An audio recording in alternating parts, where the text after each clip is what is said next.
आज हम आपके लिए लाए हैं अपने पिटारे में से एक कहानी, अयोध्या नगरी की महिमा। बहुत समय पहले की बात है।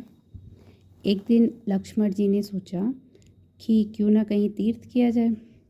उन्होंने राम भगवान के पास गए और कहे कि भैया मैं तीर्थ यात्रा पे जाना चाहता हूँ। तो वो मुस्कुराए और कुछ बोला नहीं उन्होंने। फिर उन्होंने कहा कि ठीक है। तब उन्होंने अपने मंत्री से कहा कि चलिए आप सारी तैयारी करिए, कल सुबह ही हम लोग तीर्थ यात्रा पे निकलेंगे। तो मंत्री ने सारी तैयारी कर दी। सुबह सुबह उठे 4 बजे और उन्होंने सोचा सरयू नदी पे जाके मैं स्नान कर आऊँ, फिर उसके बाद चलते हैं। अब वो गए वहाँ पे सरयू नदी पे।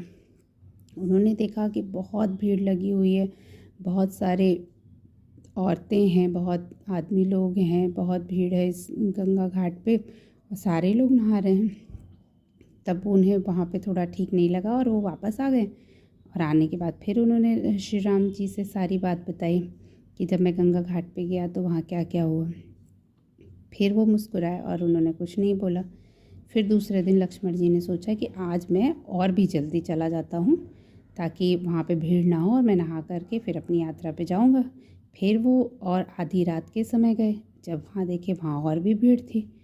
फिर उन्हें समझ में नहीं आया और उनसे रहा नहीं गया। तो उन्होंने वहाँ पे कुछ महिलाएं स्नान कर रही थी, उनसे पूछा कि आप लोग यहाँ क्यों स्नान कर रहे हैं, मतलब क्या है, इतनी भीड़ क्यों है यहाँ पे।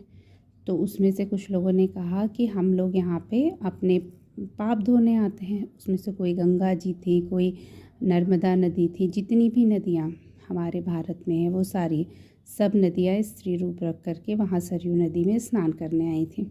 उन्होंने कहा कि गंगा जी ने कहा कि सब लोग मेरे पास आते हैं अपने पाप धोने के लिए, इसीलिए मुझे यहाँ पे आना पड़ता है स्नान करने के लिए।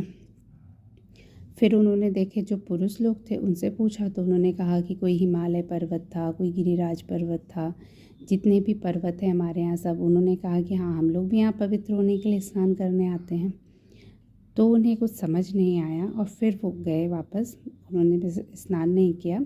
फिर उन्होंने श्री रामचंद्र जी से पूछा। उन्होंने कहा कि आज मेरे साथ तो ये हुआ।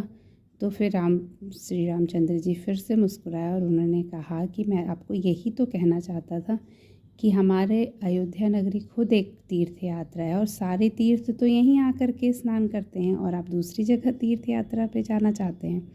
तो लक्ष्मण जी को समझ में आ गया और फिर उन्होंने अपनी सरयू नदी में ही स्नान किया और वहीं सारे तीर्थ के दर्शन किए। बस इतनी सी थी ये कहानी। अगर आपको अच्छी लगी हो तो प्लीज़ कमेंट करके ज़रूर बताइएगा।